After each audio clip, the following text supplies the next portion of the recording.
Voilà, merci beaucoup. Vous êtes très nombreux à suivre ma voix télévision. Chers téléspectateurs de partout où vous êtes, recevez nos salutations. Alors, ici, à ma voix télévision, comme il est de coutume de faire entendre les voix de tout le monde, aujourd'hui, nous sommes tombés en sport. Et aujourd'hui, nous allons parler de tout ce qui touche le monde, parler de la Coupe du monde des clubs et surtout toucher pour la mort de Diogo Jota, le joueur de Liverpool qui est parti à fleur d'âge déjà à 28 ans pendant qu'il avait un peu une carrière en fait très prolongée. Avec ces sujets très importants et surtout pertinents pour les téléspectateurs qui nous suivent maintenant, nous allons les décortiquer avec Clémentine Moigna à qui je dis bonjour. Bonjour ma foi. Clémentine Moigna, c'est un plaisir aujourd'hui de te recevoir dans les sports où tu maîtrises très bien. Alors, déjà, très chers téléspectateurs, ne soyez pas lésés de notre milieu. C'est les sports. Sentez-vous à l'aise que nous puissions parler dans ce beau cadre. Un cadre choisi par Clémentine. C'est elle qui a voulu que nous puissions être ici aujourd'hui. Alors, Clémentine Moigna, je sais très bien que les sports aujourd'hui fait la toile et surtout la mort de Diogo Jota. Qu'est-ce que les téléspectateurs peuvent retenir aujourd'hui de Diogo Jota? Oui, voilà. Aujourd'hui, nous avons tous été tragiquement touchés, tous tragiquement blessés par la mort du joueur Diogo Jota, qui était un joueur de Liverpool depuis 2020.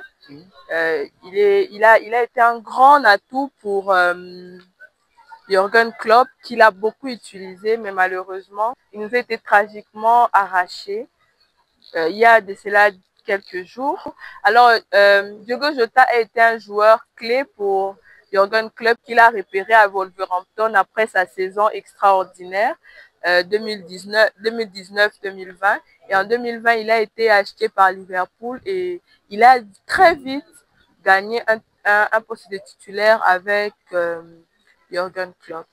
Ok, alors qu'aujourd'hui, la Coupe du Monde, qui est des clubs qui devraient aujourd'hui toucher à Paris Saint-Germain, mais arraché par le Chelsea, je ne sais pas par quelle magie, alors que le Paris Saint-Germain a eu à dribbler beaucoup de clubs.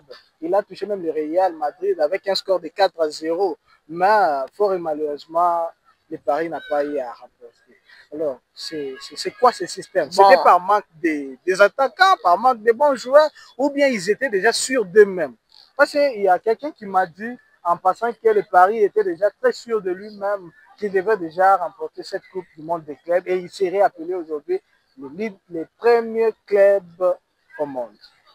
Qu'est-ce que nous pouvons répondre? Bon, pour moi, déjà, aucune coupe n'est donnée. Donc, le Paris Saint-Germain, rien ne prouvait que cette coupe l'appartenait. Certes, il a battu des grandes équipes, il a battu le Real, il a battu le Bayern Munich, mais. Bon, en passant d'abord, toi, tu supportes quel club? Bon, moi, les téléspectateurs doivent maintenant savoir aujourd'hui que Clémentine supporte tel ou tel autre club. Moi, je supporte le Real Madrid, la Maison Blanche. Le Real Madrid qui a été battu avec un score de 4-0 par le Paris Saint-Germain. Je ne sais pas malheureusement. Malheureusement, le Paris n'a pas eu à atteindre son objectif. Heureusement pour moi. Mais l'objectif de Paris, ce n'était pas seulement de toucher là-bas, mais c'est se démarquer de tout ce qu'il a eu à faire. Oui, l'objectif du PSG, c'était de gagner la Ligue des Champions. Ils l'ont fait, ils ont été qualifiés pour la Coupe du Monde de club. Et leur objectif, c'était de gagner la Coupe du Monde, surtout ce nouveau format qui ne revient qu'après 4 ans. Ce qui rend encore cette compétition plus intéressante, plus intense, si je peux le dire. Donc, malheureusement pour eux, ils ont rencontré plus fort qu'eux, mais qu'en finale, ils ont su battre très. Alors, pour les voisins, les Barcelonais aujourd'hui, pourquoi ils n'ont pas eu cette chance de participer aussi à la Coupe du monde des clubs? Bon, les sélections pour la Coupe du monde de clubs n'ont pas été faites que pour cette saison, c'est sur plusieurs saisons. Et les dernières saisons en Ligue des Champions et en Europe, le Barça n'a pas brillé. La dernière saison, certes, le Barça était sur le toit de l'Europe, mais plus tôt, on voit déjà que c'est 2 saisons consécutives en Ligue Europa, alors qu'un club de ce standing ne peut pas se permettre ce luxe-là. Alors, mais le Barça a brillé ici. J'ai vu, il a remporté la Liga, il a remporté Europa. C'est pas encore la coupe que Barça a remportée. La Coupe du Roi. Coupe du Roi, voilà. La Super Coupe aussi. Super Coupe aussi. Il a battu vraiment les Real cette saison. Donc, les Real n'a pas pu vraiment supporter l'attaque de Barcelone. Je ne sais pas, mais pourquoi il n'a pas eu à se démarquer de cette façon-là pour participer aussi? Ou bien les critères n'ont pas permis? Oui, déjà avant la fin de la saison, il savait déjà que pour lui c'était mort parce que il ne répondait pas aux critères. Donc les clubs ont été présélectionnés à l'avance. Donc le Barça savait que malgré le fait qu'il gagne et la Liga et la Super Coupe, tout ça, ça ne le qualifierait pas pour la Coupe du Monde de club. Le seul moyen, c'était de gagner la Ligue des Champions. Ceux qui n'ont pas fait, ils ont été aussi battus. Et je reviens sur la Coupe du Monde des clubs. Chelsea, c'est pas une équipe qu'on attendait. En tout cas, pas à ce niveau-là. Parce que déjà, ils n'ont gagné que la Conference League. La Conference League, c'est même moins que la Ligue. C'est la plus petite des compétitions européennes. Mais Chelsea a su se démarquer et battre en finale. Ils se sont qualifiés en Coupe du Monde des clubs. Mais personne n'attendait Chelsea. Paris, tout le monde était sûr. Moi aussi, même si je suis... D'ailleurs, parce qu'ils nous ont battus en demi-finale. Et tu étais déjà sûr que c'est eux qui... Je n'étais pas sûre, mais j'avais un penchant pour le PSG. J'ai vu leur jeu, vu comment ils dominaient tout le monde. Donc, malheureusement pour eux, ils n'ont pas su gagner la Coupe du Monde des clubs. Mais Chelsea, du début, quand on voit du début à la fin, Chelsea a fait le même parcours que le PSG, moins flamboyant, mais quand même, c'est le même parcours. Les deux n'ont qu'une défaite et le reste sont des victoires.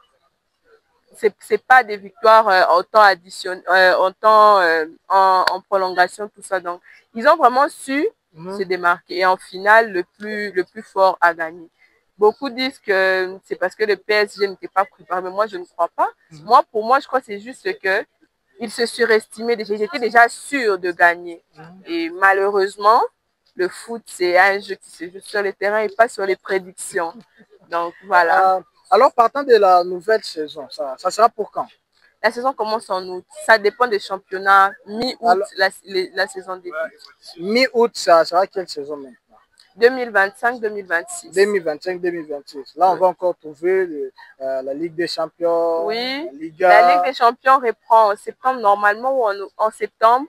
Et les différents championnats reprennent en fin août. Alors que tu es du Real Madrid, j'ai ouï dire que les Real se préparent maintenant pour battre les Barça. Et puis, vous avez un peu acheté des joueurs par-ci, par-là. Oui, on s'est quand même renforcé, surtout en défense. Mais malheureusement, jusqu'à présent, rien n'a été fait. En Coupe du Monde de club, toutes nos victoires étaient des victoires difficiles. Aucune d'elles n'était écrasante. On ne voyait pas le milieu de terrain, ce qui a toujours fait la marque quand même, selon moi, avec Modric, Casemiro et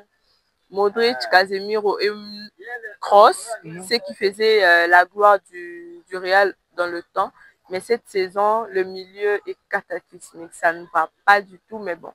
Avec le nouvel entraîneur, déjà, on espère que ça ira mieux dès le début de saison pour espérer vous battre.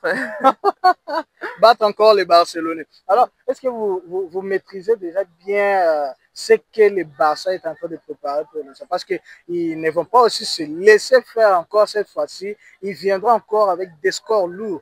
De 4-0, de 5 buts, comme ils vous battaient déjà au courant de cette saison passée.